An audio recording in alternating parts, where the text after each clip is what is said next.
Hello everyone, आज की video में हम एक इम्पॉर्टेंट डेरिवेशन के बारे में डिस्कस करेंगे जो कि काफ़ी सालों के प्रीवियस ईयर क्वेश्चन में पूछा गया है और ये आगे के एग्जाम्स में भी पूछा जा सकता है क्लास 12th बोर्ड्स के अंदर। ठीक है, इसके पहले भी मैंने काफ़ी सारे इंपॉर्टेंट क्वेश्चन करा हुआ है, तो प्लीज़ आप उन सारे वीडियोज़ को देखने के लिए डिस्क्रिप्शन बॉक्स जरूर चेकआउट कीजिएगा। ओके, तो क्वेश्चन क्या है, देखिए, हाइगेंस के सिद्धांत से तरंगों के परावर्तन के नियमों की व्याख्या करें। Most important derivation.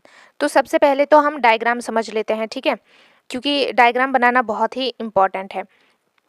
तो जैसे कि आपको पता है, ये सतह है और ये पॉलिश किया हुआ सतह है और ये दूसरा वाला जो साइड है ना, ये वाला, ये चिकनी सतह है। ठीक है, तो ये दो चीज़ें हो गई, पॉलिश किया हुआ सतह और चिकनी सतह। जब इस पर कोई प्रकाश किरण यूं आया तो ये इससे परावर्तित होकर यूं चला गया। ठीक है, और ये बीच में क्या है, अभिलंब है। ओके, यहाँ ये हमारा बीच में अभिलंब हमने डाल दिया और हमें कंस्ट्रक्शन यहाँ से यहाँ तक करनी है। हमने क्या किया, हमने यहाँ से लेकर यहाँ तक जो है हमने कंस्ट्रक्शन कर ली, मतलब हमने रचना कर ली। ठीक है, तो आपको पता है अभिलंब 90 डिग्री का कोण बनाता है, तो ये भी 90 डिग्री का कोण बनाएगा। ओके, और ये आपतन कोण है क्योंकि आपतित किरण और अभिलंब के बीच के कोण को आपतन कोण कहते हैं, जिसे हम आई से डिनोट करते हैं। ये परावर्तित किरण है, तो परावर्तित किरण तथा अभिलंब के बीच के कोण को हम परावर्तन कोण कहते हैं और जिसे हम स्मॉल आर से डिनोट करते हैं। ठीक है जी, अब इसका नेमिंग कर देते हैं फटाफट से। देखिए, ये बी और एन अभिलंब है, दूसरा बी डैश और ए डैश अभिलंब है। ये जेड और जेड डैश जो है ये हमारा क्या है, परावर्तक पृष्ठ है। ठीक है, जिसका हमने नेमिंग कर दी z और z डैश से। जहाँ पर ये दोनों मिला इसको हमने a नाम दे दिया। ठीक है, और इसको n डैश दे दिया क्योंकि इसको हमने n दिया था, तो इसको n डैश हमें ना पड़ा ताकि दोनों जो है डिफरेंट दिखे। ठीक है, तो ये डायग्राम है, इसका आप स्क्रीनशॉट ले ले या फिर वीडियो को पॉज करके बना ले मेरे साथ। ठीक है, अगर आप साथ में करेंगे ना तो आपको यही लर्न हो जाएगी ये डेरिवेशन।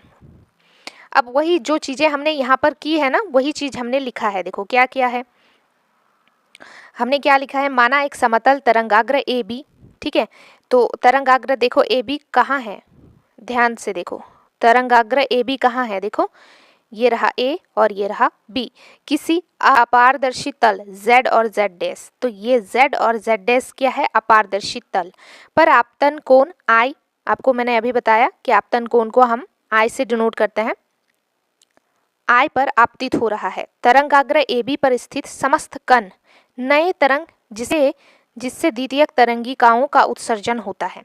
ठीक है, तो यहाँ पर बस कुछ नहीं किया, ये जो हमने स्ट्रक्चर बनाया है इसके बारे में डिटेल हमने नीचे मेंशन कर दी, बस दैट्स इट। ओके, तो अब देखिए नेक्स्ट हम क्या लिखेंगे, माना जितने समय में बिंदु ए से उत्सर्जित द्वितीयक तरंगिका बिंदु ए डैश तक पहुंचती है, ठीक उतने समय बिंदु बी से उत्सर्जित द्वितीयक तरंगिका बिंदु बी डैश तक पहुंच जाती है। ठीक है, मतलब दोनों का समय का जो इंटरवल है वो हमने जो है माना कि सेम है। ठीक है, अब आगे देखिए, इस प्रकार ए डैश और बी डैश परावर्तित तरंगाग्र के रूप में प्राप्त हो जाता है। ठीक है जी, और आपको मान लेना है यहाँ पर माना इसका परावर्तन कोण क्या है, आर है। आपतन कोण आई था, परावर्तन कोण आर था। ठीक है, अब देखिए यहाँ पर हमने फिगर से क्या किया है, ट्राइंगल ले लिया है इसको बनाने के लिए। ट्राइंगल यहाँ पर देखिए, त्रिभुज हमने ले लिया है बी ए डैश तथा बी बी डैश ए डैश में। ठीक है, तो यहाँ पर जो है A dash is equal to B B dash कहाँ से किया, ये वाला फॉर्मूला लगाया, दूरी इक्वल टू चाल गुना समय।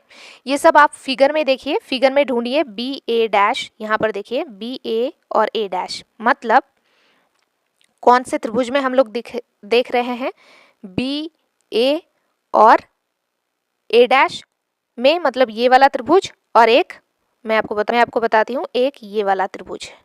ठीक है, बी बी डैश ए डैश, बी बी डैश ए डैश। ठीक है, मतलब ये दोनों त्रिभुज यार, ये पहला त्रिभुज और ये दूसरा त्रिभुज। ठीक है, तो चलो वही चीज़, और हम लोग फॉर्मूला क्या लगाएंगे, दूरी इक्वल टू चाल गुना समय से हम A dash is equal to B B dash. ठीक है, और बी ए डैश और बी बी डैश ए डैश क्या है, 90 डिग्री का कोण है।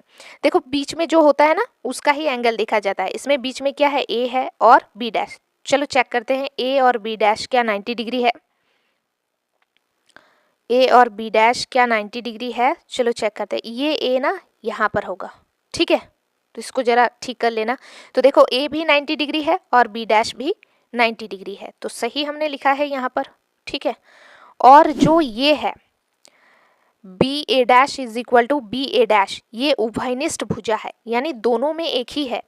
मतलब उभयनिष्ठ कौन सा होता है, जो दोनों में प्रेजेंट होता है, जो दोनों में उपस्थित होता है। तो देखो बी ए डैश इस वाले त्रिभुज में भी है और बी ए डैश इस वाले त्रिभुज का भी आधार है, तो ये हमारा उभयनिष्ठ भुजा हो गया, ठीक है। अब हमने क्लास 9th के अंदर मैथमेटिक्स में पढ़ा था, क्या पढ़ा था, सर्वांग समता। एक साइड, एक एंगल और एक साइड दोनों त्रिभुज के बराबर हो तो हम लिख सकते हैं एस ए एस सर्वांग समता से ये दोनों त्रिभुज क्या हो गए, सर्वांग समा। सर्वांग समा मतलब सब समान हो जाएंगे, दोनों त्रिभुज के दोनों त्रिभुज के सारे कोण समान हो जाएंगे, सारे भुजाएं समान हो जाएंगी, ठीक है। तो ये इससे हम लिख सकते हैं अतः एंगल यानी कोण a b A dash is equal to b dash A dash b. इसका मतलब क्या हो गया, इसका मतलब कोण आई इक्वल टू आर हो गया, ठीक है। तो इससे क्या फर्क पड़ा, देखो बी कोण और ए डैश कोण जो है आपस में बराबर हो गए, तो बराबर हो गए तो इससे हम लिख सकते हैं कोण आई इक्वल टू आर, क्योंकि बी और ए डैश क्या है, कोण आई इक्वल टू कोण आर ही तो है परावर्तन कोण है और आपतन कोण है, तो ये परावर्तन का दूसरा नियम है हमारा। पहला नियम क्या है, नियम है आपतित किरण परावर्तित किरण तथा आपतन बिंदु पर खींचा गया अभिलंब तीनों एक ही तल में होंगे, ये पहला नियम है। और दूसरा नियम क्या है कि आपतन कोण परावर्तन कोण के बराबर होंगे। तो देखो दूसरा नियम तो हमारा प्रूफ हो गया कि ये परावर्तन का दूसरा नियम है, क्योंकि ये सर्वांग समता से ये इक्वल हो गया और ये जो है परावर्तन का दूसरा नियम है, ठीक है जी। अब देखिए यहाँ पर a b A dash b dash और जेड जेड डैश कागज के तल में होंगे, अतः इन पर खींचे गए अभिलंब भी इसी तल में होंगे। इस प्रकार आपतित किरण परावर्तित किरण तथा आपतन बिंदु पर अभिलंब तीनों एक ही तल में होंगे। अरे a b A dash b dash और जेड जेड डैश कागज के तल में होंगे ना, तो इसमें जो हम खींचेंगे अभिलंब ये भी कागज के तल में होंगे, यानी सारे तल में हैं, एक ही तल में है, तो यही तो परावर्तन का पहला नियम है। इस प्रकार आपतित किरण परावर्तित किरण आपतन बिंदु पर अभिलंब तीनों एक ही तल में हो गए और ये परावर्तन का पहला नियम है। तो परावर्तन की दो ही नियम थे, एक आपतन कोण परावर्तन कोण के बराबर होता है और एक ये, दोनों हमारा प्रूफ हो गया। तो इससे हमने क्या किया, इससे हमने हाइगेंस के सिद्धांत से परावर्तन के दोनों नियमों को प्रूफ कर दिया, ठीक है। सो प्लीज़ इस वीडियो को लाइक करें, इस चैनल को सब्सक्राइब करें और इस वीडियो को शेयर भी करें अपने फ्रेंड्स के साथ। और थैंक यू गाइस, ओके। और इस क्वेश्चन को जरूर से प्रिपेयर कर लेना।